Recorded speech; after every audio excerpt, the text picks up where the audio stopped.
ஆமாம், ஞானஸ்நானம். ஞானஸ்நானம் என்றால் என்ன என்பதை குறித்து வேதம் நமக்கு தெளிவான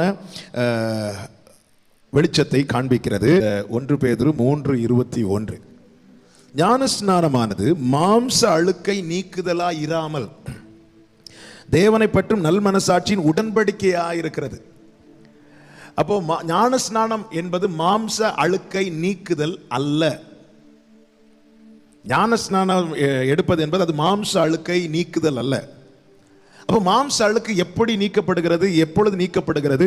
ஆண்டவராகிய இயேசு கிறிஸ்துவை ஏற்றுக்கொண்டு கிறிஸ்துவனிடத்திலே மனம் திரும்பி தன் பிழைகளை உணர்ந்து தன் பாவங்களை அறிக்கையிட்டு அவைகளை விட்டு திரும்பும்போது அவனுக்கு தேவ இரக்கம் கிடைக்கிறது. அந்த இரக்கம்தான் அவருடைய இரத்தத்தினாலே நாம் பாவங்களற கழுவப்படுகிறோம்.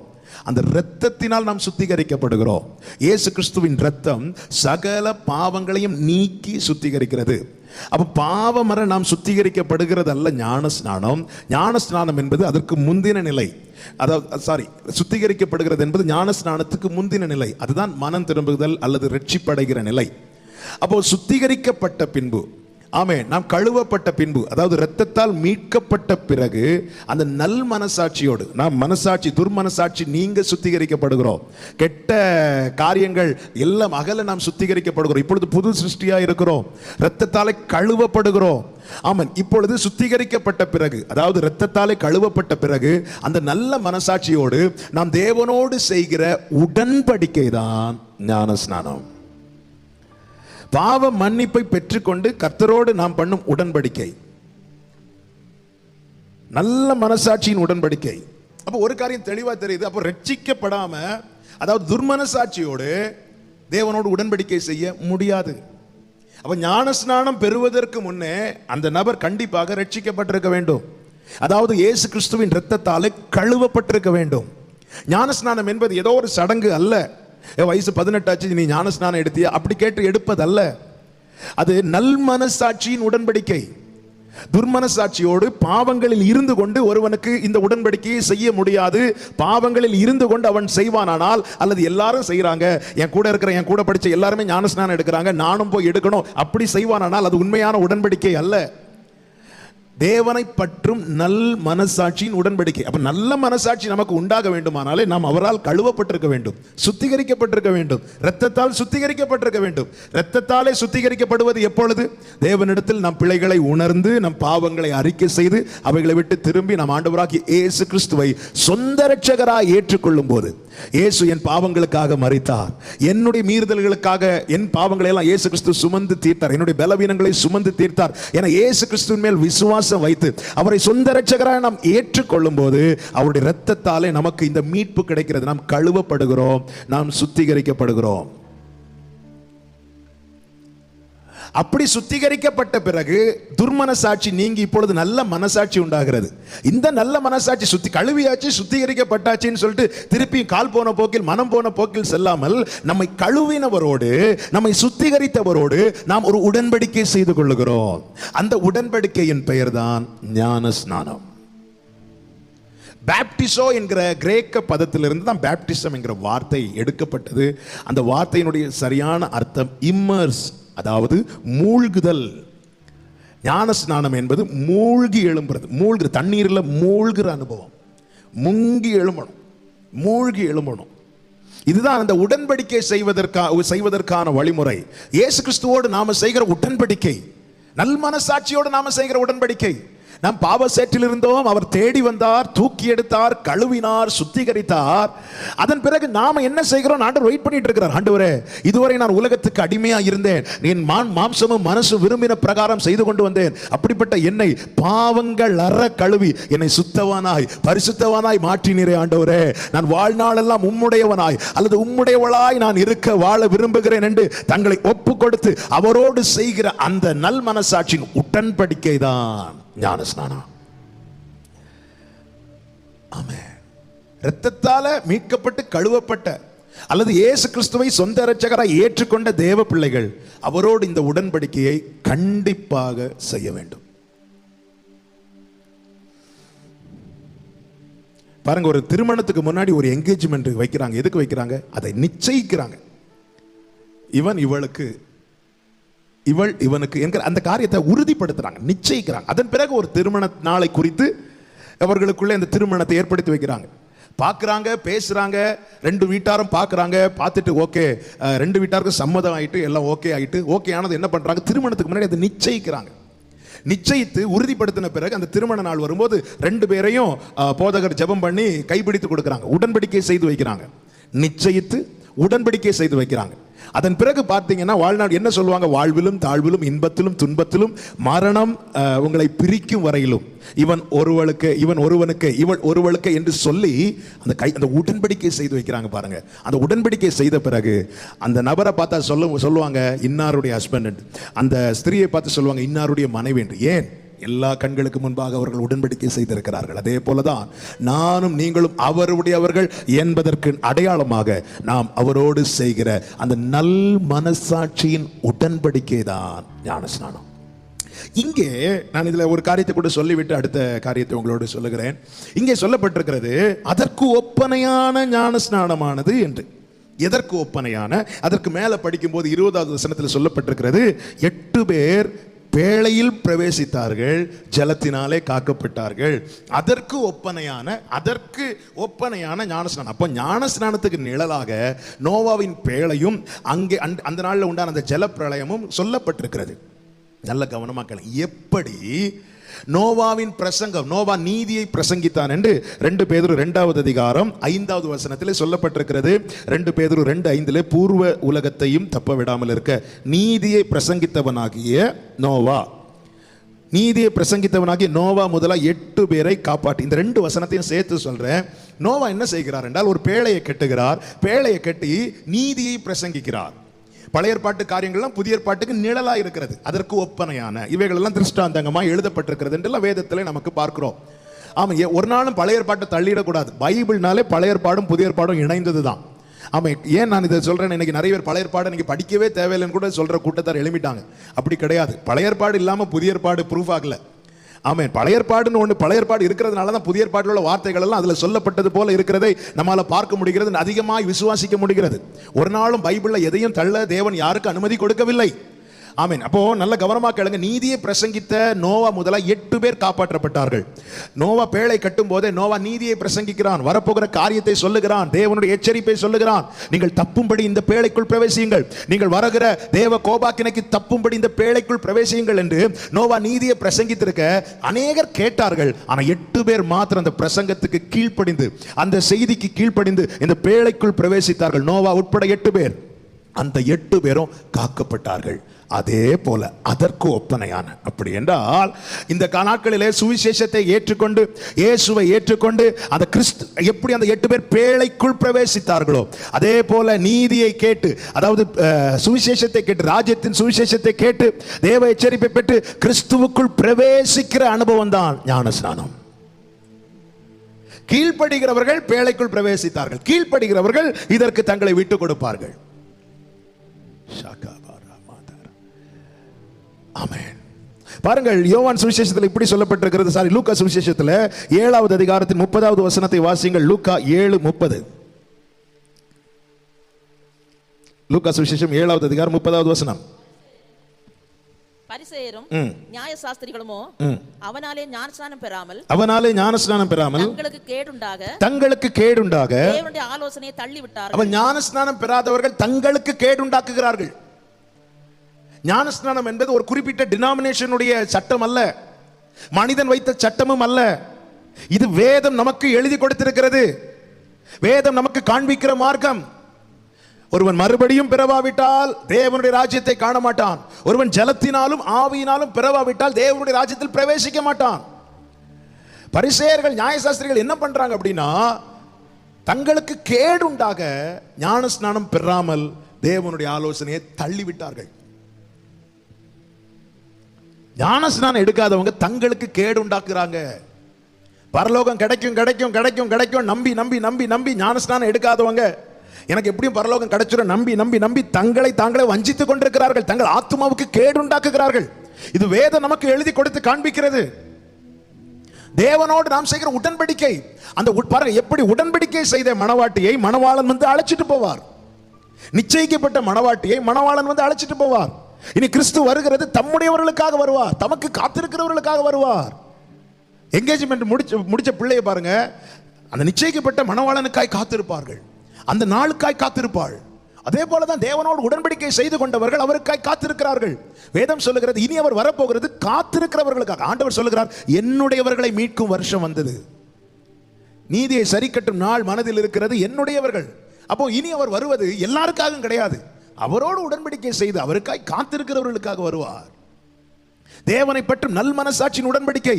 இந்த சத்தத்தை கேட்டு அந்த நோவாவின் நீதியின் பிரசங்கத்தை கேட்டு பேழைக்குள் பிரவேசித்த 8 பேர் காக்கப்பட்டது போல இன்று தேவ சத்தத்தை கேட்டு இந்த உடன்படிக்கைக்கு உட்படுத்துகிற ஒவ்வொருவரும் தேவனால் காக்கப்படுவார்கள். எனவே என்னை கேட்கிற அன்பு சகோதரா சகோதரி, ஞானஸ்நானம் என்பது ஆப்ஷன் கிடையாது, அது அவசியம் அவசியம் அவசியம். பாருங்க, இதுல ஆச்சரியமான ஒரு வார்த்தை இருக்கிறது. அந்த 1 கொரிந்தியர் 3வது அதிகாரம் 20வது வசனம், 8 பேர் மாத்திரம் ஜலத்தினாலே காக்கப்பட்டார்கள். ஓகே, இந்த வார்த்தையை நல்லா பார்த்துக்கோங்க, ஜலத்தினாலே காக்கப்பட்டார்கள். இதை படிச்சுட்டு அப்படியே 2 பேதுரு 2வது அதிகாரம் 5வது வசனத்தை பாருங்க.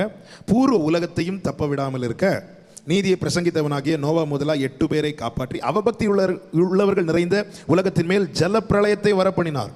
அப்போ இந்த 2 வசனம் ஒரு காரியத்தை காண்பிக்கிறது. என்ன காண்பிக்கிறது? ஜலத்தினாலே 8 பேர் காக்கப்பட்டார்கள், ஜலத்தினாலே மற்றவர்கள் அழிந்து போனார்கள். கீழ்ப்படிந்த 8 பேர் ஜலத்தினால் காக்கப்பட்டார்கள், கீழ்ப்படியாதவர்கள் அதே ஜலத்தினால் அழிந்து போனார்கள். இந்த வார்த்தை எதை நமக்கு நினைவுபடுத்துகிறது? 1 பேதுரு 2வது அதிகாரம் ஆண்டவராகிய இயேசு கிறிஸ்துவை குறித்து இப்படி சொல்லப்பட்டிருக்கிறது.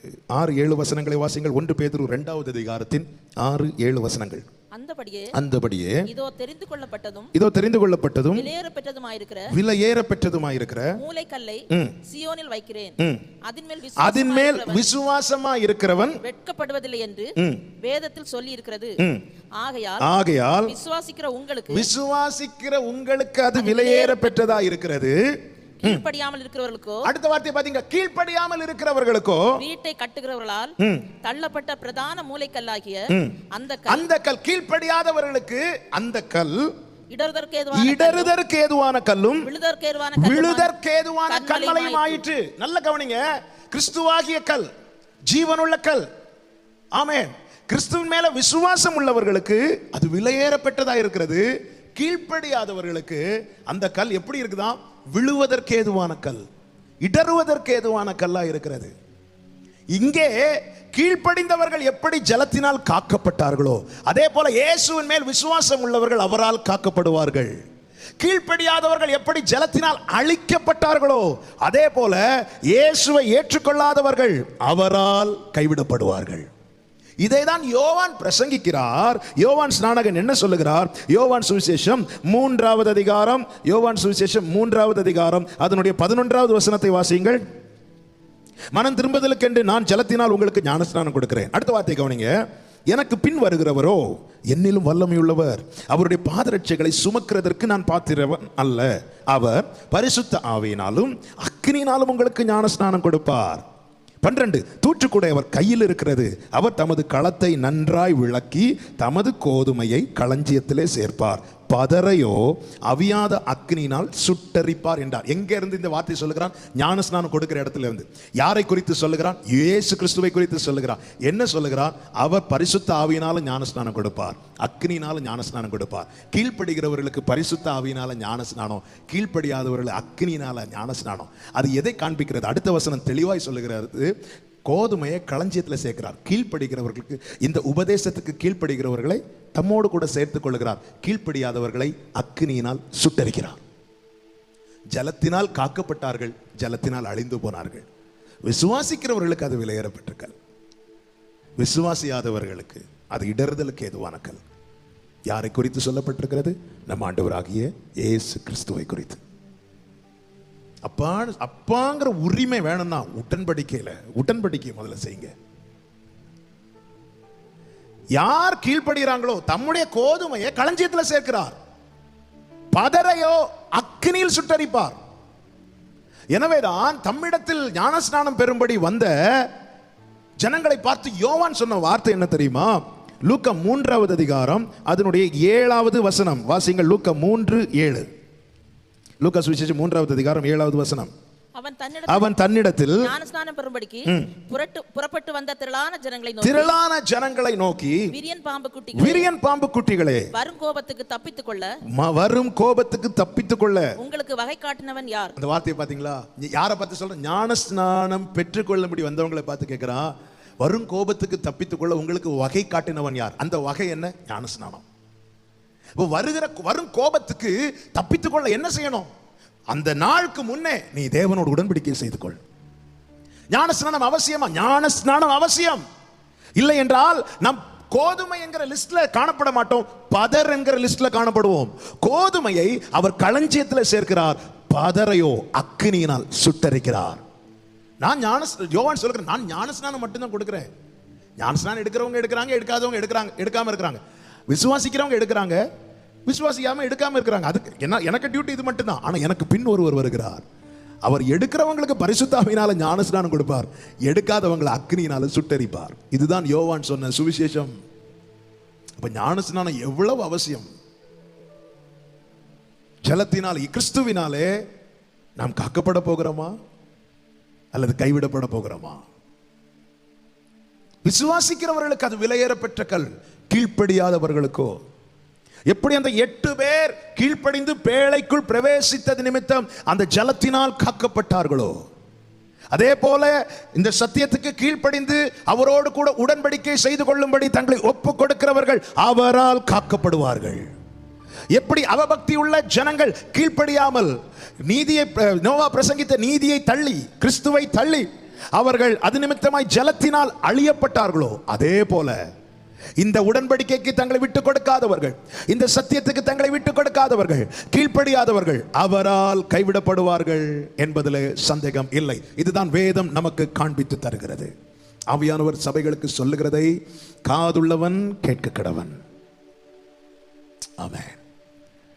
ஞானஸ்நானம் அது தேவனை மற்றும் நல்மனசாட்சி உடன்படிக்கை. அது மாத்திரமல்ல, கொலோசியர் 2வது அதிகாரம் அதனுடைய 12வது வசனத்தை வாசிக்கலாம். கொலோசியர் 2வது அதிகாரத்தின் 12வது வசனம். ஞானஸ்நானத்தினாலே அவரோட கூட அடக்கம்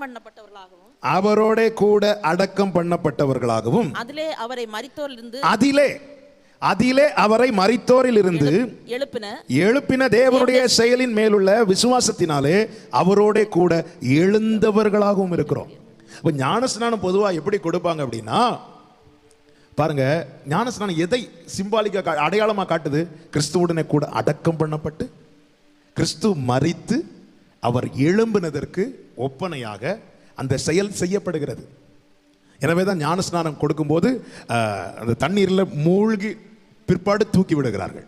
ஞானஸ்நானம் கொடுக்கிற போதகர் என்ன செய்கிறார்? அவர் கையால் ஞானஸ்நானம் எடுக்கிறவங்களை தண்ணீரை மூழ்க வைத்து பிற்பாடு தூக்கி விடுகிறார்கள். இதுதான் உண்மையிலே ஞானஸ்நானம். ரோமன் கேத்தலிக் பைபிள்ல இது குறித்து அழகாய் சொல்லப்பட்டிருக்கிறது. திருமுழுக்கு, மூழ்கிற அந்த நிலை, அதுதான் பேப்டிசம் என்கிற வார்த்தையினுடைய சரியான அர்த்தம். அது தெளிக்கிறதும் கிடையாது, அது ஊத்துறதும் கிடையாது, ஒன்றும் கிடையாது. தண்ணீரில் மூழ்கி எழும்புகிற நிலை. இது எதை நமக்கு பிரதிபலிக்கிறது? என்னுடைய பழைய மனுஷன், என்னுடைய பாவ சரீரம் என்பது அது கிறிஸ்துவுடனே கூட அடக்கம் பண்ணப்பட்டிருக்கிறது. இப்பொழுது உள்ளே மூழ்கிற நிலை என்பது கிறிஸ்துவோடு கூட அடக்கம் பண்ணப்பட்ட நிலை. வெளியே எழும்புகிறது என்பது புது சிருஷ்டியை தரித்து கொண்ட நிலை. அதுதான் கலாத்தியர் 3 கடைசியில் சொல்லப்பட்டிருக்கிறது. ஞானஸ்நானம் பெற்றுக்கொண்டவன் எவனோ அவன் கிறிஸ்துவை தரித்து கொண்டானே. ஞானஸ்நானம் பெற்றுக்கொண்டவர்கள் கிறிஸ்துவை தரித்து கொண்டார்கள். கிறிஸ்துவை தரித்து கொண்டவர்கள் என்ன அர்த்தம்? மணவாளன் கொடுக்கிற வஸ்திரத்தை மணவாட்டி தரித்து கொள்வது போல. அந்த வஸ்திரம் வேற யாருக்கும் சொந்தம் கிடையாது, அது மணவாளன் மணவாட்டிக்கு என்று கொடுத்தது. ஞானஸ்நானம் எடுக்கிறவர்கள் கிறிஸ்துவை தரித்து கொண்டார்கள். இப்போ பிதா பார்க்கும்போது ஞானஸ்நானம் எடுத்தவர்களை யாருடையவர்களாய் பார்ப்பார் தெரியுமா? தம்முடைய குமாரனுடையவர்களாய். குமாரனுக்குரியவர்கள் பிதாவுக்குரியவர்கள். அப்ப நான் ஞானஸ்நானம் எடுக்காத வரைக்கும் நான் அவருடையவனாக மாட்டேன். நீங்க ஞானஸ்நானம் எடுக்காத வரைக்கும் நீங்கள் அவருடையவர்களாய் மாற முடியாது. ஞானஸ்நானம் எடுக்கிற அனுபவம் என்பது பழைய மனுஷன் அடக்கம் பண்ணப்படுகிறான், புது சிருஷ்டி தரிப்பிக்கப்படுகிறது. நான் என் நேசருடையவன் என்று தைரியமாய் ப்ரொக்ளைம் பண்ண வேண்டுமா? நீங்கள் தேவனோடு கண்டிப்பாக இந்த உடன்படிக்கையை செய்துதான் ஆக வேண்டும். ரோமர் 6:2 சொல்லப்பட்டிருக்கிறது, கிறிஸ்துவின் மரணத்துக்குள்ளாக நம்ம ஞானஸ்நானம் பண்ணப்படுகிறோம். அது கிறிஸ்துவோடு கூட அடக்கம் பண்ணப்படுவதற்கு, தண்ணீரில் மூழ்குவது என்பது கிறிஸ்துவோடு கூட அடக்கம் பண்ணப்படுவதற்கான அடையாளம். 6:4 சொல்லப்பட்டிருக்கிறது, புதிதான ஜீவன் உள்ளவர்களாய் நடந்து கொள்ளும்படி என்று. புதிதான ஜீவன் உள்ளவர்களாய். அப்ப தண்ணீரிலிருந்து நாம் வெளியே எழும்புவது என்பது பழையன களையப்பட்டு ஒரு புதிய மார்க்கம், ஒரு புதிய ஜீவன், ஒரு புது சிருஷ்டியை, ஒரு புது மனுஷனாய். பாருங்கள், எலிசாவின் இடத்துல சீரியா நாட்டு படைத்தலைவன் நாகமான் வருவான். அவன் சரீரம் முழுவதும் குஷ்டரோகம். குஷ்டரோகம். நேரம் வந்து கேட்பான், என்ன செய்யணும்? எலிசா சொல்லுவார், நீங்க யோர்தான் இருக்குது, அதுல ஒரு 7 முறை முங்குங்க அப்படின்னு. முதல்ல அவருக்கு ரொம்ப கோவம் வந்துடும், நாகமானுக்கு ரொம்ப கோவம் வந்துடும். அது எப்படி எங்கள் ஊரில் ஆறலாம்ல, இங்கே வந்து இந்த கலங்கின தண்ணீரில் மூழ்க சொல்லுவது. உடனே கூட இருக்கிற வேலைக்காரன் சொல்லுவான், வேற ஏதாவது சொன்னால் செய்வீங்கல்ல, இது 7 முறை முங்குறது தானே, முங்கி எழும்புவோம் அப்படி சொல்லும்போது இவன் முங்குவான். 6 முறை தண்ணீரில் மூழ்குவான், ஒரு மாற்றமும் இருக்காது. 7வது முறை மூழ்கி எழும்பின போது அவனுடைய சரீரத்தில் அந்த இருந்ததற்கான ஒரு அடையாளமும் இல்லை. எல்லாமே புதிய, ஒரு புதிய தோற்றமுடையவனாய், ஒரு வாலிபனுடைய ஒரு என்ன சொல்ல, ஒரு புதிய தோற்றமுடையவனாய் அவன் காணப்பட்டான். இதற்கு தண்ணீரில் மூழ்குவதற்கு முன்னே அவன் சரீரத்தில் இருந்த எந்த ஒரு அடையாளமோ காயமோ கரையோ இல்லை. இப்பொழுது உண்மையிலே ஞான ஸ்நானம் இதை தான் காண்பிக்கிறது. பழைய மனுஷன், பழைய சுபாவங்கள் களையப்பட்டு கிறிஸ்துவை தரித்து கொள்ளுகிறார். எனவே தான் ஞான ஸ்நானம் பெற்றவர்கள், யோவான் என்ன சொல்லுகிறார், வரும் கோபத்துக்கு தப்பும்படி உங்களுக்கு வகை காட்டினவன் யார்? மனம் திரும்புதலுக்கு ஏற்ற கனிகளை கொடுங்கள். அதாவது நீ இப்ப மனம் திரும்பிட்ட, நீ கிறிஸ்துவனுடையவனாய் மாறிட்ட என்கிற நினைவுல, உணர்வுல இனி நீ நடந்து கொள். ஞானஸ்நானம் பெறுவதற்கு முன்னே என்னென்ன கிரியைகளை செய்து வந்தோமோ அதே கிரியைகளை தான் நாம் ஞானஸ்நானம் பெற்ற பிறகும் செய்து வருகிறோம் என்றால் நாம் அந்த உடன்படிக்கையை அவமாக்குகிறோம், அசுசிப்படுத்துகிறோம். என கேட்கிறவர்களே, கர்த்தருடைய வார்த்தைக்கு முன்பாக உங்களை விட்டுக் கொடுங்கள். வரும் கோபத்துக்கு தப்பும்படியான வகை நமக்கு காட்டப்பட்டிருக்கிறது. எனவே தான் தேவனோடு அந்த நல்மனசாட்சியின் உடன்படிக்கை செய்திருக்கிறோம். இனி நாம் செய்ய வேண்டியது ஒன்றே ஒன்றுதான், இனி நான் என் இஷ்டப்படி அல்ல, என்னுடையவருடைய இஷ்டப்படி வாழ வேண்டும். நம்ம அழகா பாடினோமே, என்னவரே என்னவரே என்னவரே என்னுடையவரே, அப்படி வாழணும். எல்லாரும் செய்யறது போல என்னால செய்ய முடியாது. ஏன்னா நான் அவர்கிட்ட கமிட் ஆயிட்டேன், அவரோட நான் கமிட் ஆயிட்டேன், அவர்கிட்ட நான் உடன்படிக்கை பண்ணிட்டேன். இனி வாழ்ந்தாலும் உம்மோடுதான், மரித்தாலும் உமக்காகத்தான். இனி வாழ்ந்தாலும் மரித்தாலும், அதுதான் அந்த திருமணத்துக்கு செய்கிற அந்த உடன்படிக்கை. வாழ்விலும் தாழ்விலும், இன்பத்திலும் துன்பத்திலும், மரணம் பிரிக்கு வரையிலும்.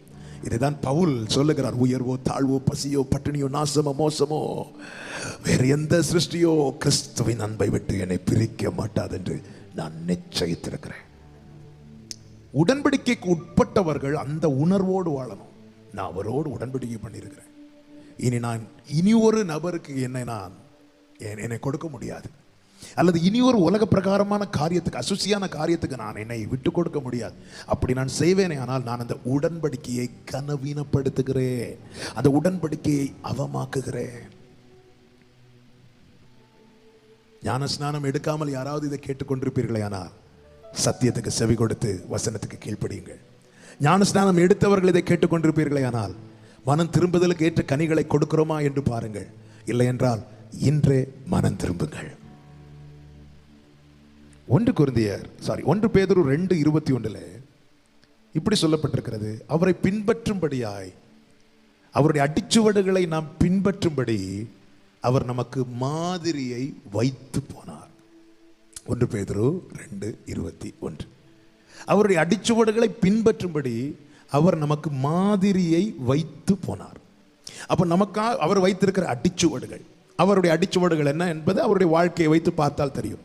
அதில் பிரதானமான ஒன்று, அதாவது அவர் ஊழியத்தை ஆரம்பிக்கும் போது எதை செய்துவிட்டு ஆரம்பிக்கிறார்? அந்த ஞான ஸ்நானத்தை செய்துவிட்டு தான் ஆரம்பிக்கிறார். மத்தேயு 3வது அதிகாரம் 13வது வசனத்தை வாசிங்கள். மத்தேயு 3:13. அப்பொழுது யோவானால் ஞானஸ்நானம் பெறுவதற்கு இயேசு கலிலேயாவை விட்டு யோர்தானுக்கு அருகே அவனிடத்தில் வந்தார். லூக்கா சுவிசேஷத்தில் பார்க்கிறோம், அப்பொழுது அவருக்கு 30 வயதா இருந்தது. அப்ப 30 வயதுல இயேசு வந்தார். இயேசுவை அவருடைய தகப்பனாரும் அழைத்து கொண்டு வரவில்லை, தாயும் அழைத்து கொண்டு வரவில்லை. 12வது வயசுல, அதாவது சின்ன இயேசு குழந்தையா இருக்கும்போது, மனுஷகுமாரனாய் பிறந்த கிறிஸ்து குழந்தையா இருக்கும்போது பெற்றோர் அவரை தூக்கி கொண்டு எங்க போறாங்க? தேவாலயத்துக்கு போறாங்க. அப்பொழுது அல்ல அவருக்கு ஞானஸ்நானம் கொடுக்கப்பட்டது. 12 வயசுல அவரை நடத்தி கொண்டு தேவாலயத்துக்கு போறாங்க. அப்பொழுதும் அவருக்கு ஞானஸ்நானம் கொடுக்கப்படவில்லை. 30வது வயதுல அவரே நடந்து வந்தார். வந்து யோவானாலே ஞானஸ்நானத்தை பெற்றுக்கொண்டார். இது எதை காண்பிக்கிறது? ஞானஸ்நானம் என்பது இயேசு சின்ன பிள்ளையா இருக்கும் போதே, குழந்தையா இருக்கும் போது தேவாலயத்துக்கு கொண்டு செல்லப்பட்டார். 12 வயசிலும் தேவாலயத்தில் கொண்டு செல்லப்பட்டார். அப்பொழுது ஒன்றும் ஞானஸ்நானம் கொடுக்கப்படவில்லை. ஞானஸ்நானம் என்பது பெற்றோர் கொண்டு போய் எடுக்க வைப்பதல்ல, தாமே முன் வந்து எடுப்பது. இதுதான் இயேசு வைத்த அடிச்சுவடு. இயேசு கிறிஸ்து சின்ன வயசுல லூக்கா 2வது அதிகாரத்தில் இயேசுவை பிரதிஷ்டை பண்ணும்படி யோசேப்பு மரியாளும் இயேசுவை சுமந்து கொண்டு தேவாலயத்துக்கு போறாங்க. அடுத்தது 12வது வயதுல யூத முறைமையின்படி அந்த 12 வயது ஆகிற ஆண் பிள்ளைகளை தேவாலயத்துக்கு அழைச்சிட்டு போவாங்க. அப்பொழுது அழைச்சிட்டு போறாங்க. அப்போ ஞானஸ்நானம் எடுக்கல. 30வது வயதுல இயேசுவை மரியாளோ யோசேப்பை அழைத்து கொண்டு போகல, இயேசுவை நடந்து வந்து தாமாக முன் வந்து செய்வதுதான், தாமாக முன் வந்து ஒப்பு கொடுப்பதுதான் உண்மையான ஞானஸ்நானம். இதுதான் இயேசு வைத்த அடிச்சுவடு. நான் சின்ன பிள்ளையா இருக்கும் போதே எனக்கு சர்ச்சில் கொடுத்துட்டாங்க. பைபிள் அது சொல்லப்படவில்லை. பைபிள் எங்கேயும் உங்களால் அதை காட்ட முடியாது. அதெல்லாம் மனிதர்கள் உருவாக்கின குறுக்கு வழிகள். மனிதன் அநேக மார்க்கங்களை உருவாக்கி இருக்கிறாங்க. அது வேதத்திற்கு எல்லாமே ஒத்து வருமா கேட்டால் நிச்சயம் பைபிள் என்ன சொல்லுது? இயேசு என்ன அடிச்சுவட வச்சுட்டு போனார் அதை பாருங்க. நம்ம கிறிஸ்து, அதாவது எபிரேயர் 12:1 சொல்லப்பட்டிருக்கிறது, விசுவாசத்தை துவக்குகிறவரும் அதை முடிக்கிறவருமா இருக்கிற கிறிஸ்துவை நோக்கி. அப்படின்னு என்ன அர்த்தம்? வேற யாரையும் பார்த்துறாதேன்னு அர்த்தம். வேற யாரையும் பார்த்துறாத, வேற எதையும் கேட்டாத. எப்படி வாழணும், என்ன செய்யணும், என்ன காரியத்தை நடப்பிக்க வேண்டும் என்கிற சரியான அடிச்சுவடை கிறிஸ்து நமக்கு முன்னே வைத்திருக்கிறார். அதுதான் அவரே வந்தார். அவர் வந்தார். அவரை கொண்டு வந்தாங்க இல்ல, அவரை சுமந்து கொண்டு வந்தாங்க இல்ல, அவர் வந்தார். இப்ப ஞானஸ்நானம் என்பது நீங்களா உங்களை விட்டு கொடுத்து, நீங்களா உங்களை ஒப்பு கொடுத்து எடுக்கிற உடன்படிக்கை. இயேசு வந்தார், வந்து யோவானுக்கு முன்னாடி நிற்கிறார். எல்லாரும் தண்ணீரில் இறங்கி யோவானால் ஞானஸ்நானம் பெற்று கரையேறும் போது அந்த வரிசையில் இயேசு வந்து நிற்கும் போது யோவானுக்கு தாங்க முடியல. என்ன தாங்க முடியல? ஆண்டவரே, நீங்கள்லாப்பா எனக்கு தரணும். நான் கொஞ்சம் முன்னாடி உங்களை பற்றி தான் பிரசங்கம் பண்ணிட்டு இருந்தேன். அவர் பரிசுத்த ஆவியினால் அக்கினினால் ஞானஸ்நானம் கொடுப்பாருண்டு. ஆனால் நீங்களே இப்போ என்கிட்ட வந்திருக்கிறீங்களேன்னு சொல்லும்போது இயேசு சொல்லுவார், இப்பொழுது இடம் கொடு. அந்த வசனத்தை வாசிங்க, 15வது வசனம். இயேசு அவனுக்கு பிரயத்திரமாக, இப்பொழுது இடம் கொடு, இப்படி எல்லா நீதியையும் நிறைவேற்றுவது நமக்கு ஏற்றதா. இப்பொழுது இடங்கொடு, இப்படி எல்லா நீதியும் நிறைவேற்றுவது நமக்கு எனக்கு ஏற்றது என்றும் சொல்லவில்லை, உனக்கு ஏற்றது என்றும் சொல்லவில்லை, நமக்கு ஏற்றதா இருக்கிறது. அப்ப ஞானஸ்நானம் எடுக்கிறவர்கள் நல்ல கவனமா கேளுங்க. நான் 3 காரியத்தை இப்ப சொல்லி வருகிறேன். ஒன்று, அது தேவனை பற்றி தேவனோடு உடன்படிக்கை செய்கிறார்கள். ஞானஸ்நானம் எடுக்கிறவர்கள் தேவனோடு கூட அடக்கம் பண்ணப்பட்டு அந்த உயிர்த்தெழுதலின் சாயலை தரித்துக் கொள்ளுகிறார்கள். அந்த புது சிருஷ்டியை கிறிஸ்துவை தரித்துக் கொள்ளுகிறார்கள். ஞானஸ்நானம் எடுக்கிறவர்கள் நீதியை நிறைவேற்றுகிறார்கள். இப்படி எல்லா நீதியும் நிறைவேற்ற வேண்டியது நமக்கு ஏற்றதா இருக்கிறது. இன்னைக்கு அநேகருடைய கேள்வி என்ன அப்படின்னா, சிலுவையில் தொங்கின கள்ளன் ஞானஸ்நானம் எடுக்கலையே, அவனை பரதீசில் இருப்பேன் ஆண்டவர் சொன்னார் அல்லவா? உண்மைதான், சிலுவையில் தொங்கின கள்ளன் ஞானஸ்நானம் எடுக்கவில்லை. ஆனால் சிலுவையில் தொங்கின கிறிஸ்து ஞானஸ்நானம் எடுத்தார். நீங்கள் சிலுவையில் தொங்கின கள்ளனை ஃபாலோ பண்றீங்களா, சிலுவையில் தொங்கின கிறிஸ்துவை ஃபாலோ பண்றீங்களா? நீங்கள் எந்த அடிச்சுவடை பின்பற்றுகிறீர்கள்? சிலுவையில் தொங்கின கள்ளன் ஞானஸ்நானம் எடுத்தானா? சிலுவையில் தொங்கின கள்ளன் ஞானஸ்நானம் எடுக்கவில்லை. நாங்கள் பிரசங்கிப்பது சிலுவையில் தொங்கின கள்ளன் அல்ல, சிலுவையில் தொங்கிய கிறிஸ்துவை. நாம் எந்த அடிச்சுவடை பின்பற்றுகிறோம்? யாருடைய அடிச்சுவடை பின்பற்றுகிறோம்?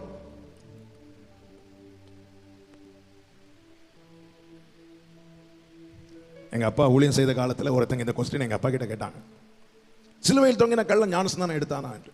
எங்க அப்பா சொன்னாங்க, சிலுவையில் தொங்கின கள்ளன் ஞானஸ்நானம் எடுக்கவில்லை. கேட்டவங்களுக்கு ஒரே சந்தோஷம். அடுத்து எங்கள் அப்பா கேட்டாங்க, சிலுவையில் அப்போ ஞானஸ்நானம் எடுக்காதது யாருன்னு கேட்டாங்க. உடனே அதே ஆள் சொன்னாங்க, அது கள்ளன். அடுத்து கேட்டாங்க, அப்போ நீங்கள் யாருன்னு. இன்னைக்கு எல்லாரும் சிலுவையில் தொங்கின கள்ளனையே பிடிச்சிட்டு இருக்கிறாங்க. அவன் எடுக்கல. நீ கிறிஸ்துவை பாரு. இயேசு ஞானஸ்நானம் எடுக்க வேண்டிய அவசியம் உண்டா? இல்லை. ஏன்னா அங்க என்ன ஞானஸ்நானம், பாவ மன்னிப்பு கண்டு ஞானஸ்நானம் கொடுக்கப்பட்டது. எல்லாரும் மனம் திரும்பி பாவங்களை அறிக்கை செய்து ஞானஸ்நானம் எடுத்துட்டு இருக்காங்க.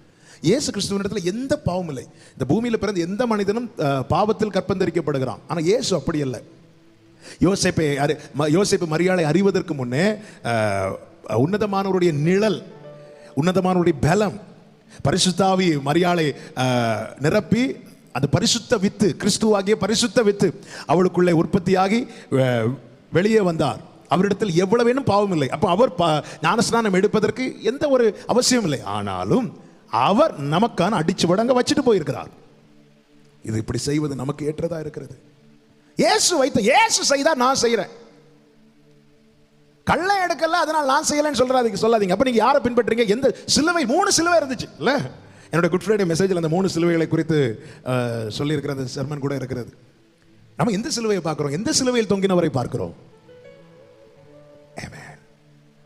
சத்தியத்தையும் அறிவீர்கள், சத்தியம் உங்களை விடுதலையாக்கும். உயிர்த்தெழுந்த கிறிஸ்து எடுத்துக்கொள்ளப்படுவதற்கு முன்னே சீஷர்களுக்கு கொடுத்த கட்டளை என்ன? மத்தேயு 28வது அதிகாரத்தின் 19-20 வசனம். 20வது வசனத்தை வாசியுங்கள். மத்தேயு 28வது அதிகாரம் 20வது வசனம்.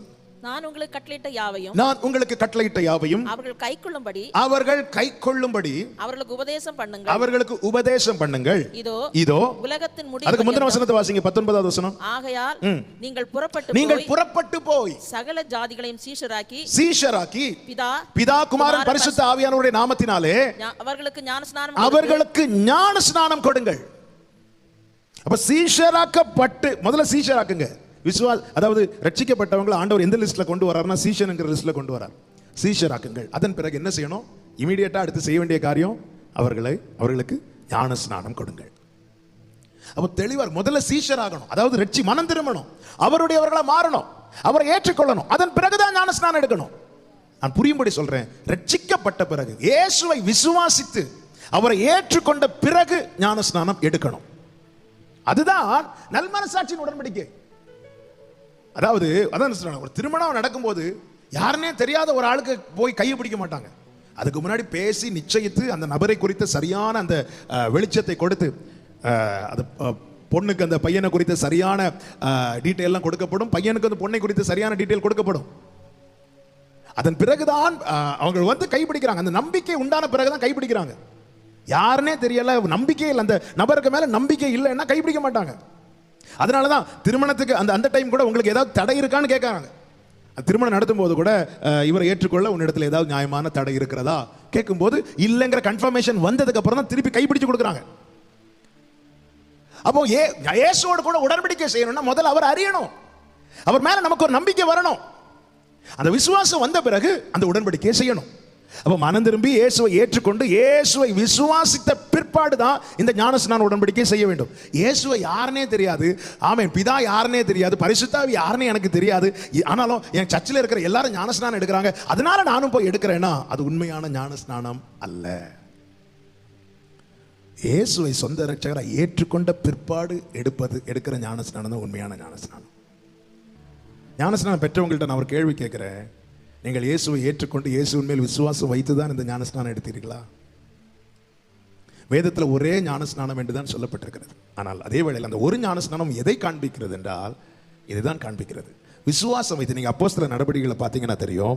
அப்போஸ்தலர் 2வது அதிகாரம் அந்த பெந்தேகோஸ்தே நாளிலே கர்த்தருக்கு மகிமை உண்டாவதாக. பெந்தேகோஸ்தே நாளிலே பேதுரு எழுப்பி பிரசங்கம் பண்ணுவார் கிறிஸ்துவை குறித்து. அப்போ வார்த்தை கேட்டவர்கள் இருதயம் குத்தப்பட்டவர்களானார்கள். அப்போ கேட்குறாங்க நாங்க என்ன செய்யணும். அப்போ பேதுரு சொல்லுவார் 41வது வசனம், அவருடைய வார்த்தையை சந்தோஷமா ஏற்றுக்கொண்டவர்கள் ஞானஸ்நானம் பெற்றார்கள். அதுக்கு முன்னாடி பாருங்கள் 38வது வசனத்தை வாசிங்க. பேதுரு அவர்களை நோக்கி நீங்கள் மனம் திரும்பி முதல்ல பாருங்க, மனம் திரும்பி ஒவ்வொருவரும் பாவ மன்னிப்புக்கு என்று இயேசு கிறிஸ்துவின் நாமத்தினாலே ஞானஸ்நானம் பெற்றுக்கொள்ளுங்கள். மனம் திரும்பி தான் ஞானஸ்நானம் எடுக்கணும். மனம் திரும்பி பெற்றுக்கொள்ளுங்கள். 40வது வசனத்தை வாசியுங்கள். 41 அவனுடைய வார்த்தைகளை சந்தோஷமா ஏற்றுக்கொண்டவர்கள் ஞானஸ்நானம் பெற்றார்கள். மனம் திரும்பி ஞானஸ்நானம் எடுக்கணும். இதை சொன்னது அவங்க அதை ஏற்றுக்கொண்டார்கள். வார்த்தை ஏற்றுக்கொள்ளுகிறது என்பது அடையாளம், கிறிஸ்துவை ஏற்றுக்கொண்டார்கள். அன்னைக்கு 3000 பேர் ஞானஸ்நானம் எடுத்தாங்க. அப்போஸ்தலர் 8:12 வாசியுங்கள். அப்போஸ்தலர் 8:12 தேவனுடைய ராஜ்யத்துக்கும் இயேசு கிறிஸ்துவின் நாமத்துக்கும் ஏற்றவைகளை குறித்து பிலிப்பு பிரசங்கித்ததை அவர்கள் விசுவாசித்த போது புருஷரும் ஸ்திரீகளும் ஞானஸ்நானம் பெற்றார்கள். பிரசங்கத்தை கேட்ட போதில்லை, விசுவாசித்த போது. விசுவாசிக்கிறது கர்த்தராகிய இயேசு கிறிஸ்துவை விசுவாசி, அப்பொழுது நீயும் உன் வீட்டாரும் ரட்சிக்கப்படுவீர்கள். விசுவாசம் நம்ம வெளிப்படும் போது அந்த ரட்சிப்பை நாம் சொந்தமாக்கி கொள்கிறோம். இயேசு கிறிஸ்துவின் மேல விசுவாசம் எப்படி வரும்? கேள்வினாலே வரும். கேள்வி எப்படி வரும்? வசனத்தினாலே வரும். Faith comes from hearing the word of God. கர்த்தருடைய வார்த்தை கேட்பதன் மூலமாய் நமக்குள்ளே விசுவாசம் வருகிறது. அந்த விசுவாசத்தின் வெளிப்பாடு தான் அந்த விசுவாசம் நமக்குள்ளே ரட்சிப்பை கொடுக்கிறது. அந்த ரட்சிக்கப்பட்ட ஜனம் அவரோடு கூட உடன்படிக்கை செய்து கொள்கிறார்கள். அப்போ ரட்சிப்பு எவ்வளவு அவசியமோ அதே போல ஞான ஸ்நானமும் அவசியம். அது மாத்திரமல்ல, அதுக்கு அடுத்து நீங்க வாசித்தீங்கன்னா தெரியும், அந்த கந்தாகி ராஜஸ்திரியின் மந்திரி எருசலேமிலிருந்து இருந்து ரதத்தில் போய் கொண்டிருக்கும் போது ஏசாயா நிருபத்தை வாசிட்டு வருவார். வாசிட்டு வரும்போது ஆவியானவர் பாருங்க பிலிப்பிட்ட சொல்லுவார் 29வது வசனம், நீ போய் அந்த ரதத்துடனே சேர்ந்து கொள். பிலிப்பு ஓடி போய் சேர்ந்து போகுது, ஏசாயா நிருபத்தை வாசிட்டு இருப்பார். அப்போ பிலிப்பு கேட்பார், இதனுடைய கருத்து உமக்கு தெரியுமா அப்படின்னு. ஆனால் அவர் சொல்லுவார், ஒருத்தர் எனக்கு தெரிவிக்கலைன்னா எனக்கு எப்படி தெரியும் அப்படின்னு. அவன் வாசித்த வேத வாக்கியம் இப்படி, 32வது வசனம், அவர் ஒரு ஆட்டை போல அடிக்கப்படுவதற்கு கொண்டு போகப்பட்டார். மயிர் கத்தரிக்கிறவனுக்கு முன்பாக சத்தமிடாது இருக்கிற ஆட்டுக்குட்டியை போல அவர் தமது வாயை திறவாதிருந்தார். அவர் தம்மை தாழ்த்தின போது அவருடைய நியாயம் எடுத்து போடப்பட்டது, அவருடைய ஜீவன் பூமியிலிருந்து எடுபட்டு போயிற்று. இப்படி சொல்லிட்டு வரும்போது, யாரை குறித்து இது சொல்றீங்கன்னு கேட்கிறார். இயேசு கிறிஸ்துவை குறித்து பிரசங்கித்தான். 35 கடைசியில் சொல்லப்படுற இயேசு கிறிஸ்துவை குறித்து அவனுக்கு பிரசங்கித்தான். இயேசுவை குறித்து அவனுக்கு அறிமுகப்படுத்துகிறான், அறிவிக்கிறான், பிரசங்கிக்கிறான். அவன் கிறிஸ்துவை ஏற்றுக்கொள்ளுகிறான். இப்படி வந்துட்டு இருக்கும்போது 36வது வசனம், இவ்விதமாய் அவர்கள் வழி நடந்து போகையில் தண்ணீர் உள்ள ஓரிடத்திற்கு வந்தார்கள். அப்பொழுது மந்திரி கேட்கிறான், இதோ தண்ணீர் இருக்கிறதே, நான் ஞானஸ்நானம் பெறுவதற்கு தடை என்ன? நீங்க அதுக்கு முன்னாடி படிச்சீங்கன்னா பிலிப்பு எங்கேயுமே மந்திரியை கம்பல் பண்ணல. ஆனா இயேசு கிறிஸ்துவை குறித்து பிரசங்கித்த போது அதை இயேசுவை ஏற்றுக்கொண்டவனுக்கு அவரோடு கூட உடன்படிக்கை செய்ய வேண்டும் என்கிற வாஞ்சை பெருகுகிறது. கேட்கிற தண்ணீர் இருக்க தடை என்ன என்று. அதற்கு பிலிப்பு சொல்லுகிறார். 37வது வசனம், அப்போஸ்தலர் 8:37, அதற்கு பிலிப்பு, நீர் முழு இருதயத்தோடு விசுவாசித்தால் தடை இல்லை. முழு இருதயத்தோடு இயேசுவை விசுவாசித்தால் தடை இல்லை. அப்ப விசுவாசிக்கலைன்னா தடை. எனக்கு 18 வயசாச்சு ஞானஸ்நானம் கொடுங்க. 18 வயசு ஆச்சுன்றதுனால ஞானஸ்நானம் கொடுக்கணும் கிடையாது. நீ முழு இருதயத்தோடு விசுவாசிக்கிறியா? ஆம்னா வா, இல்லையா விசுவாசிட்டு வா. விசுவாசித்து ஞானஸ்நானம் எடுக்கிறாங்க. ஞானஸ்நானம் சடங்கு இல்லைங்க, அது உடன்படிக்கைங்க. ஒரே ஞானஸ்நானம், ஒரு முறை தான் ஞானஸ்நானம், ஒரு முறை தான் கல்யாணம் பண்றோம்ல, ஒரு முறை தான் ஞானஸ்நானம். ஆனால் அது ஞானஸ்நானம் என்று வேதத்தின் அடிப்படையில் அது உண்மையான ஞானஸ்நானம் என்றால் என்ன தெரியுமா? மனம் திரும்பி அவரை ஏற்றுக்கொண்டு அதன் பிறகு செய்கிற உடன்படிக்கை. அல்லாம எனக்கு இயேசுவே தெரியாது, நான் உண்மையான ரட்சிப்பை நான் பெறல, ஆனா என் கூட இருக்கிறவங்க எடுத்தாங்க, அல்லது என்ன கம்பல் பண்ணாங்க, அல்லது என்ன சர்ச்சில் சேரணும்னா ஞானஸ்நானம் எடுக்கணும்னு சொன்னாங்க, அதன் அடிப்படையில் நான் எடுத்தேன் என்று சொல்லுகிறதெல்லாம் வேதத்தின் அடிப்படையில் செல்லாது. எனவே இயேசுவை ஏற்றுக்கொள்ளாம யாராவது இதை கேட்டு அந்த அறியாமையில செய்திருப்பீர்களே, ஆனால் உண்மையிலே மனம் திரும்பி நீங்கள் உங்களை ஞானஸ்நானத்துக்கு ஒப்புக் கொடுங்கள். நான் அதற்கு ஆதாரமாக வேதத்தில் ஒரு சம்பவத்தை காட்டுகிறேன். அப்போஸ்தலர் 19வது அதிகாரத்துக்கு வாருங்கள். அப்போஸ்தலர் 19வது அதிகாரத்தில் பவுல் சில எபேசு பட்டணத்துக்கு வருகிறான். அங்கே சில சீஷர்களை பார்க்கிறான். பார்த்தபோது 2வது வசனம், நீங்கள் விசுவாசிகளான போது பரிசுத்த ஆவியை பெற்றீர்களா என்று கேட்கிறான். அதற்கு அவங்க சொன்ன பதில பாருங்க, பரிசுத்த ஆவி உண்டென்பது நாங்கள் கேள்விப்படவே இல்லையே. உடனே 3வது வசனம் 19:3, அப்பொழுது அவன், அப்படியானால் நீங்கள் எந்த ஞானஸ்நானம் பெற்றீர்கள் என்றான். அதற்கு அவர்கள் யோவான் கொடுத்த ஞானஸ்நானம் பெற்றோம் என்றார்கள். 4வது வசனம், அப்பொழுது பவுல், யோவான் தனக்கு பின்வருகிறவராகிய கிறிஸ்து இயேசுவில் விசுவாசிகளாய் இருக்க வேண்டும் என்று ஜனங்களுக்கு சொல்லி மனம் திரும்புதலுக்கு ஏற்ற ஞானஸ்நானத்தை கொடுத்தானே என்றார். அப்போ இந்த பிக்சர் நமக்கு தெளிவா காட்டுது, இந்த ஜனங்களை ஞானஸ்நானம் எடுத்திருக்கிறாங்க, ஆனா மனம் திரும்பி எடுக்கல. இவங்களுக்கு இயேசுவின் மேல விசுவாசமும் கிடையாது, பரிசுத்த ஆவினா என்னன்னு தெரியாது, ஆனா ஞானஸ்நானம் எடுத்திருக்கிறாங்க. உடனே பவுல் என்ன சொன்னா, சரி எடுத்தது போட்டோம் அப்படி சொன்னாரா? இல்ல. அடுத்த வசனத்தை பாருங்க, 5வது வசனம், இதை கேட்டபோது அவர்கள் கர்த்தராகிய இயேசுவின் நாமத்தினாலே ஞானஸ்நானம் பெற்றார்கள். இயேசுவின் மேல விசுவாசம் இல்லையோ, அந்த வசனங்கள் எல்லாம் கிளியரா படிக்கணும்.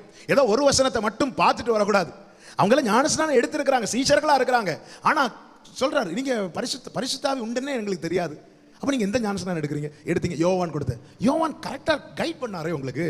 எப்படி கைட் பண்ணார்? இயேசுவை நம்புங்க, இயேசு விசுவாசிங்க. இயேசுவின் கூட இருந்த சீஷர்களை பாதி பேர் யோவானுக்கு சீஷரா இருந்தவர்கள். இயேசு நடந்து போன போது தன்னுடைய சீஷர்களுக்கு கை காட்டி கொடுக்கிறான், இதோ தேவாட்டுக்குட்டின்னு. அப்படி யோவானிடத்திலிருந்து வந்த சீஷர்கள் ஒருவன் தான் அந்திரேயா. அந்திரேயா மூலமா வந்தவன் தான் பேதுரு. பேதுருவின் மூலமா வந்தவன் தான் யோவான், யாக்கோபு. அப்போ இயேசுக்கு சீஷர்களா இருந்த அநேகர் யோவானுக்கு சீஷர்களா ஏற்கனவே இருந்தவர்கள். அப்ப சரியா வழிகாட்டுறான். ஆனா இந்த ஜனங்கள் இயேசுவை விசுவாசிக்கவும் இல்ல, இயேசுவின் மேல விசுவாசமும் இல்ல, பரிசுத்த ஆவினா என்னன்னே தெரியாது, உண்மையான மனம் திரும்புதல் இல்ல. ஆனா எல்லாரும் ஞானஸ்நானம் பெற்றிருந்தாங்க. உடனே பவுல் சரி போட்டோம் அப்படின்னு விடல. ஏன்னா ஞானஸ்நானம் அவசியம். ஞானஸ்நானம் சடங்கு அல்ல, அது வெறும் ஒரு சபையின் ஒழுங்கு அல்ல, அது வேத சட்டம், பரலோக கட்டளை. மனம் திரும்பி ஞானஸ்நானம் எடுங்கள். அப்பொழுது அவங்க அந்த வசனத்தை கேட்டபோது ஒரு விசை கூட தங்களை ஒப்பு கொடுத்தார்கள். உண்மையாய் மனம் திரும்பி ஞானஸ்நானத்துக்கு ஒப்பு கொடுத்தார்கள். இதை தான் நான் சொன்னேன். வேதத்தை நான் உங்களுக்கு முன்வைத்து சொல்லிக் கொண்டிருக்கிறேன். குழப்பம் வருவதற்கு எந்த ஒரு நாங்கள் சின்ன வயசுல எடுத்துட்டோம், அப்படி எடுத்துட்டோம். ஓகே, மனம் நீங்களா தான் எடுத்தீங்களா? ஒன்று இல்லை, உங்க அப்பா அம்மா உங்களை தூக்கிட்டு போய் அப்படியா? இல்லை, நீங்களா தான் எடுத்தீங்களா? ரெண்டு, மனம் திரும்பி தான் எடுத்தீங்களா? இயேசு மேல விசுவாசம் வச்சு தான் எடுத்தீங்களா? இதுதான் வேதம். நமக்கு வேதம் அங்கீகரிக்கிற ஞானஸ்நானம். வேதம் அதை தான் சொல்லுகிறது. வேதம் அதை தான் காண்பிக்கிறது. சனகரிப் சங்கத்தில் ஒரு பிரதான பொசிஷன்ல இருந்தவன் அப்போஸ்தலனாகிய பவுல். வேதத்தை கற்று தேர்ந்தவன், கமாலியல் பாதத்து கீழிருந்து கற்றவன், ஞானத்தில் வல்லவன், அவன் எல்லாவற்றிலும் சிறந்தவன்.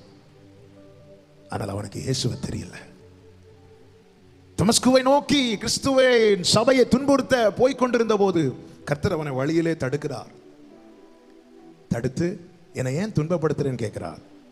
அப்பொழுது அவன் சொல்லுகிறான், நீங்க யாரு? நீ துன்பப்படுத்துகிற இயேசு நானே என்றான். உடனே நான் என்ன செய்ய சித்தமா இருக்கிறேன்னு கேட்கிறான். நீ தமஸ்குவுக்கு போ, அங்கே உனக்கு சொல்லப்படும் என்றார். தமஸ்குவில் போய் 3 நாள் ஜெபம் பண்றான். கிறிஸ்துவை அறிந்து கொள்ளுகிறான், கிறிஸ்துவின் மேல விசுவாசம் வைக்கிறான். 3வது நாள் அனனியா போய் அவன் தலைமையில கையை வைத்து ஜெபித்த போது அவன் கண்களில் இருக்கிற செதில்கள் விழுந்தது. அவன் பார்வையடைந்தான். அப்போஸ்தலர் 9:18 சொல்லப்பட்டிருக்கிறது. உடனே அவன் கண்களில் இருக்கிற செதில்கள் கீழே விழுந்து பார்வையடைந்து முதல்ல செஞ்சது என்ன தெரியுமா? போய் ஞானஸ்நானம் எடுக்கிறான். அவன் வேணா எனக்கு வேதம் தெரியும், அது தெரியும், இப்படி தெரியும், நான் இந்த பொசிஷன்ல இருக்கிறேன், சர்ச்சில் இந்த ஒரு பிரதானமான ஸ்தானத்தில் இருக்கிறேன், இதெல்லாம் கிறிஸ்துவின் மேல விசுவாசம் வைத்தா அதுக்கப்புறம் போய் ஞானஸ்நானம் எடுக்கணும். ஆவியானவர் சபைகளுக்கு சொல்லுகிறதை காதுள்ளவன் கேட்க கடவன். ஞானஸ்நானம் பெற்றுக்கொள்வதற்கு முன்னே அந்த ரட்சிப்பின் அனுபவம் நமக்கு வேணும். அதான் மனம் திரும்பி இயேசுவை ஏற்றுக்கொண்டு இயேசுக்காக வாழ தங்களை ஒப்பு கொடுப்பதின் அடையாளம் ஞானஸ்நானம். ஞானஸ்நானம் பெற்றவங்கள்ட்ட நான் கேட்கிறேன், இயேசு மேல விசுவாசம் வைத்து இயேசுவை ஏற்றுக்கொண்டு தான் எடுத்திருக்கிறோமா? ஞானஸ்நானம் எடுக்காதவங்கள்ட்ட நான் கேட்கிறேன், இன்னும் ஏன் தாமதம்? யாருக்காக? எதற்காக? எதை காரணம் காட்டுறீங்க? நீங்க எடுத்த நாங்கள் சின்ன வயசுல இல்லைங்க, இயேசு என்ன அடிச்சோட வச்சுட்டு போனாரோ அதுதாங்க. நமக்காக வேற யாரும் மறிக்கலைங்க, இயேசு தான் மரித்தார். Thank you holy spirit. அன்று பரிசேயர்களுக்கு அகைன்ஸ்டா இயேசு பேசிட்டே இருந்தார். ஏன் தெரியுமா? அவங்களுக்கெல்லாம் நியாயப்பிரமாணம் தெரியாததுனாலயா அல்லது நியாயப்பிரமாணத்தை ஃபாலோ பண்ணாததுனாலயா? அவங்க பிரச்சனை என்ன அப்படின்னா, நியாயப்பிரமாணத்தை தங்களுக்கு ஏற்றார் போல வளைத்து கொண்டார்கள்.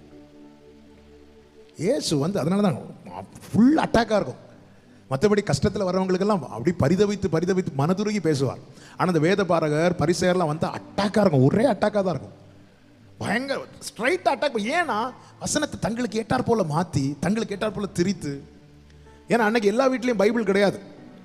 சர்ச்சில் வேத பாரகர் அந்த பிரதான ஸ்தானத்தில் இருக்கிறவங்க என்ன ப்ரீச் பண்ணுறாங்களோ அதுதான் கேட்டுட்டு இருப்பாங்க. அப்ப தங்களுக்கு கேட்டார் போல் அதான் ஆண்டவர் சொல்லுவார், நீங்க வெள்ளையடிக்கப்பட்ட கல்லறையா இருக்கிறீங்க, வெளியெல்லாம் நல்லா தான் காட்டுறீங்க, ஆனா உள்ள ஒண்ணுமே இல்லை. ஆண்டவர் சொல்ற அன்பு, ஆண்டவர் சொல்லுகிற அந்த நற்கிரியை ஒண்ணுமே ஒன்றும் இல்லை. ஜனங்கள் மேல கடினமான காரியத்தை செய்யும்படி சுமத்துறீங்க, ஆனா நீங்க உங்க ஒரு விரலை கூட அசைக்க மாட்டேங்கிறீங்க ஆண்டவருக்காக. இயேசு அப்படி டைரக்ட் அட்டாக் பண்ணுவார் அவங்களை. ஏன் தெரியுமா? வசனத்தை தங்களுக்கு கேட்டார் போல திருக்கிட்டாங்க. இந்த வசனம் உங்களுக்கு அட்ஜஸ்ட் பண்ணி கொடுக்காதீங்க, வசனம் நமக்கு அட்ஜஸ்ட் பண்ணி கொடுக்காது. நாம தான் வசனத்துக்கு அட்ஜஸ்ட் பண்ணி கொடுக்கணும். இது பட்டயம், சரியா ஹேண்டில் பண்ணலன்னா வெட்டிடும். ஆமென். ஏதோ சடங்கல்ல ஞானஸ்நானம். ஞானஸ்நானம் அவசியம். ஞானஸ்நானம் பெற்றுக்கொள்ளாதவர்கள் வரும் கோபத்துக்கு உள்ளாவார்கள். ஞானஸ்நானம் பெற்றுக்கொள்ளாதவர்கள் ஆமென் அவர்கள் தேவ கோபாக்கினைக்கு உள்ளாவார்கள். ஞானஸ்நானம் பெற்றுக்கொள்ளுகிறவர்கள் ஆமென் அவரால் காக்கப்படுவார்கள், அவரால் மீட்கப்படுவார்கள், அவரால் ஏற்றுக்கொள்ளப்படுவார்கள். தேவனை பட்டு நல் மனசாட்சியின் உடன்படிக்கை. என கேட்கிற அன்பு சகோதரா சகோதரி, இந்த சத்தியத்துக்கு இன்னும் கீழ்ப்படியாமல் யாராவது இதை கேட்டுக்கொண்டிருப்பீர்களே ஆனால் உடனே தேவ சமூகத்திலே உங்களை ஒப்புக் கொடுங்கள். கிறிஸ்துவை ஏற்றுக்கொண்டவர்களாய் இந்த ஞானஸ்நான உடன்படிக்கைக்கு உங்களை விட்டுக் கொடுங்கள். இயேசுவை ஏற்றுக்கொண்டு ஞான ஸ்நானத்தை பெற்றுக்கொண்ட பிறகு இன்னும் பழைய வாழ்க்கையை நோக்கி நீங்கள் போய் கொண்டிருப்பீர்களே, ஆனால் இன்றைய மனம் திரும்புங்கள். மனம் திரும்புதலுக்கு ஏற்ற கனிகளை கொடுங்கள். கர்த்தருடைய வருகை சமீபமாக இருக்கிறது. ஞான ஸ்நானம் நான் எடுத்துட்டேன், ஆனால் நான் ரட்சிக்கப்படலை, ரட்சிக்கப்படாம தான் எடுத்தேன், யாரோ சொன்னாங்கன்னு எடுத்தேன், அப்படி உங்களுக்குள்ளே சந்தேகம் இருக்குமானால், அல்லது அப்படிப்பட்ட நிலையில நீங்கள் இதை எடுத்திருப்பீர்களே, ஆனால் அது உண்மையிலே வேதம் அங்கீகரிக்கிற ஞான ஸ்நானம் அல்ல. வேதம் அங்கீகரிக்கிற ஞான ஸ்நானம் என்பது மனம் திரும்பி கிறிஸ்துவை ஏற்றுக்கொண்டு கிறிஸ்துவை விசுவாசித்து அவரோடு செய்கிற உடன்படிக்கை தான் ஞான ஸ்நானம். ஆமென். நீங்கள் அப்படி உண்மையிலே இயேசுவை ஏற்றுக்கொள்ளல, ரட்சிக்கப்படாம இந்த ஞான ஸ்நானம் எடுத்தேன் அப்படின்னு சொல்லுவீங்கன்னா, நீங்கள் உங்களை தேவ சமூகத்தில் ஒப்பு கொடுத்து இந்த சத்தியத்துக்கு உங்களை விட்டுக் கொடுங்கள். கர்த்தர் உங்களை நல்வழியில் நடத்துவாராக. கர்த்தர் உங்களை ஆசீர்வதிப்பார்.